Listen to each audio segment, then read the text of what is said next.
All right, so to start us off in this X1, just looking around in the interior, this is actually a really nice place to be, which I was kind of surprised about having it be one of like the lower end SUVs that BMW offers. I mean, there's plenty of cool things. It's optioned well with all the leather, a lot of cool gadgets and features that I wouldn't really expect coming out of an X1. Yeah, and since it's an X1, a lot of the materials are a little bit cheaper. Like Right. the top of the dash has a sort of hard plastic, but it's also a durable plastic, so that's good. Right. But on a higher end BMW, it would definitely be a nicer material. However, splitting up the hard plastic with the wooden trim kind of gives it that BMW flair, where it Yeah. also still looks good, even though it's a lower end BMW. Yeah, I agree. The wood is a really nice touch. It's a nice deeper tone, so it's a little bit more mature than like a Yeah. lighter, more noticeable wood. And that is also really well complemented with the aluminum strips that go along with it on the door handles, on the door seals, and then all across the front dash.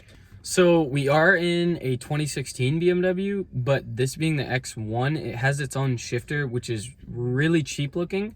Instead of being the electronic shifter in much nicer BMWs, and even earlier BMWs like the 535 we did, which was a 2010, it would normally have an electronic shifter, but this one has a very basic column shifter. It kind of sticks out of the interior, to be Yeah. honest, and that's definitely a complaint I have overall for quality. Yeah, it does the job, but it does look a little weird. I mean, this interior is fairly nice, and that just kind of is a very normal. It's awkward yet normal, and I don't know. I think they would have done much better with just a column shifter, like you would see in like the 535 that we reviewed, or Yeah. any other BMW.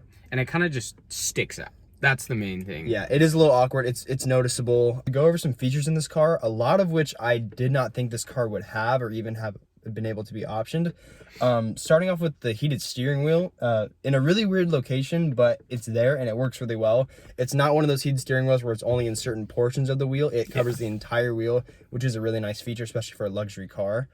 Along with that, we also have a really nice sound system. It's Harman Kardon. We were just listening to music on the way here, and I think it Sounds works pretty pretty good. well. Yeah. Yeah. Especially for, nothing that's been upgraded past what's stock coming from the factory. And then, well, other things noticed was the ambient lighting. I thought that was really nice. Yes. Although you can only use 2 colors, I still think it's really good looking around the interior. We have the heated seats, heated steering wheel. All right, so kind of a weird rendition that BMW went with for the center console we have in this X1. Normally when someone has a adjustable center console, that means that it slides forward and backwards. That's pretty standard in a lot of cars. And this one, you can actually adjust the angle of which it sits. Oh, yeah. So, I mean, at its lowest point, it's actually really angled down. It's almost uncomfortable. Maybe for some people, they like that. But luckily, you can adjust it, and it clicks up as you go higher. And then once you reach its highest point, any further than that will drop it back down. So, kind of cool. I'm not sure who uses that. I've never thought of, having an adjustable angled center console. Another feature in this X1 also, it has a lot of parking assist stuff, which is really cool for this cheap of a car. It has parking sensors all around the car, which is nice, especially for 2016. That's a normal feature. Yeah. Another thing it has that actually works pretty well is automatic parking. I was really surprised when I heard the X1 has automatic parking, Oh, yeah. especially for a 2016. I know a lot of other Ford models have that, but it's interesting that BMW also has that too, because I know other brands don't have it. I mean, Ford and BMW. Yeah, that was one thing that we both were not expecting this car. That actually, when I first hopped in, I was looking around in the gauges and in the center control screen, and I found it, and I showed the owner, and they didn't even know it was there once they bought it. So they Yeah. were like totally psyched to hear that it had that. Another feature that this X1 has is an automatic tailgate, which is really nice to have. Obviously, when you're loading heavy stuff, it's good to have. Another thing I was surprised to see is the tailgate actually opens with the wave of your foot under the car, which I Right. thought was really nice. Right. I will say though, the tailgate waving does not always work. Yeah. Sometimes the sensor doesn't get your foot right away. But most of the time it will pop right open. All right. So since this is an SUV, most people will at some point and most of the time have people in their back seat, especially if you have a family.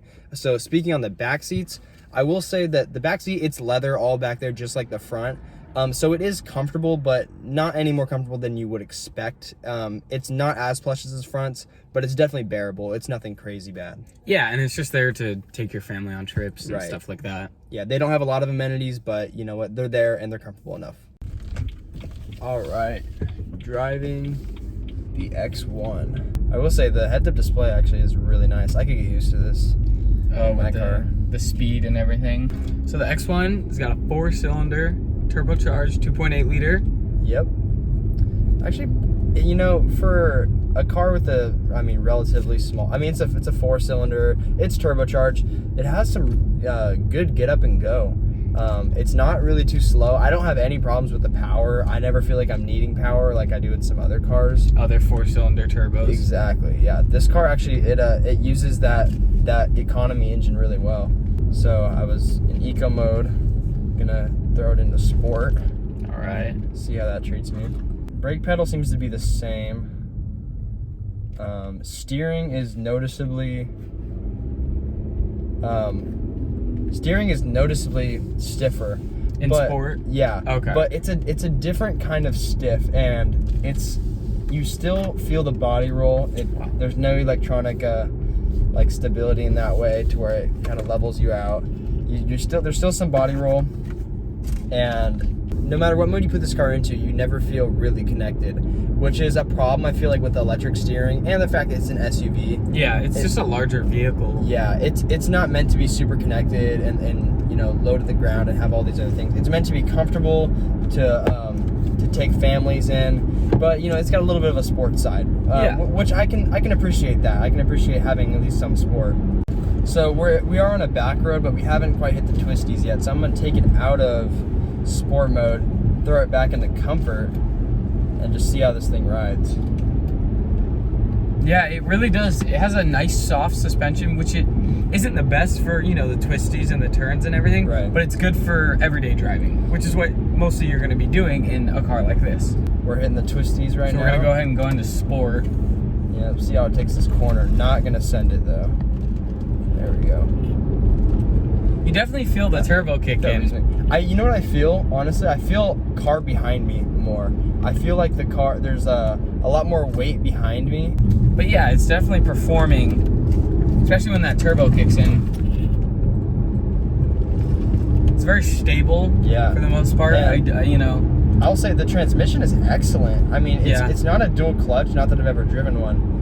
But, I know those are fast, and this thing is pretty freaking quick, dude. I hit the paddle. By the way, it has paddles. Pretty cool for an SUV. Oh, yeah, for a crossover. Yeah. Because what other crossovers on the market are things like the CHR, which is a little weird, and that's just a 4-cylinder. You have the Kona Turbo by Hyundai. This is a lot more power than those cars. It's a lot more fun. Right. It claims to push around 240, which is not bad, and it's not all that big of a car, even though it is in part of the X lineup with a lot of other big behemoth vehicles.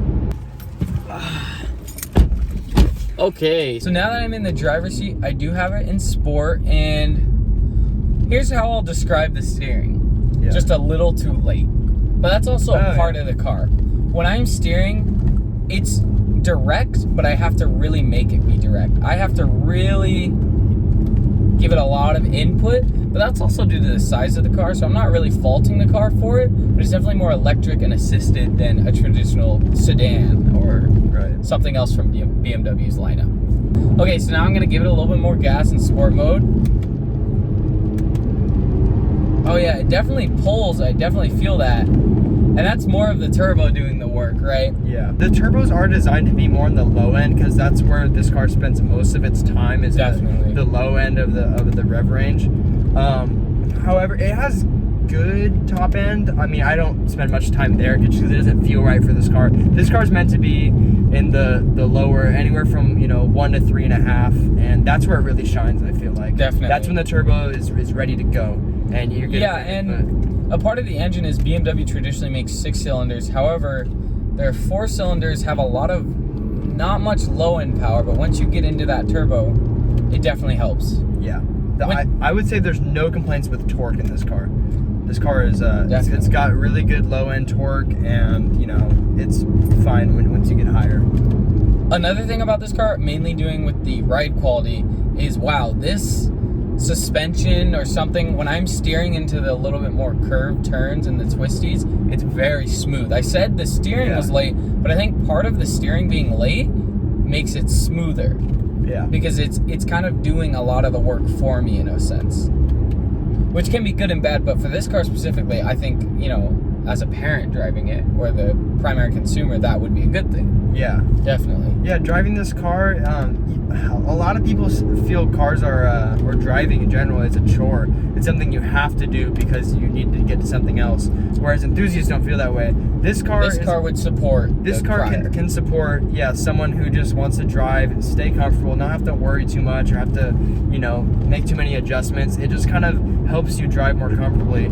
However, if you like driving, you can throw it in sport mode and have a little bit more fun. Yeah, definitely. And as far as me, what I've noticed in sport mode is the late steering still is in sport mode, but it is more responsive in sport mode. It's doing its best to give me that sort of steering. Yeah.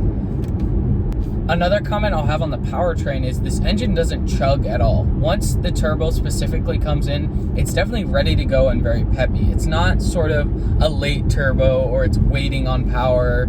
It definitely wants to go. It never starts going extremely slow or anything. It's in the right gear at the right time.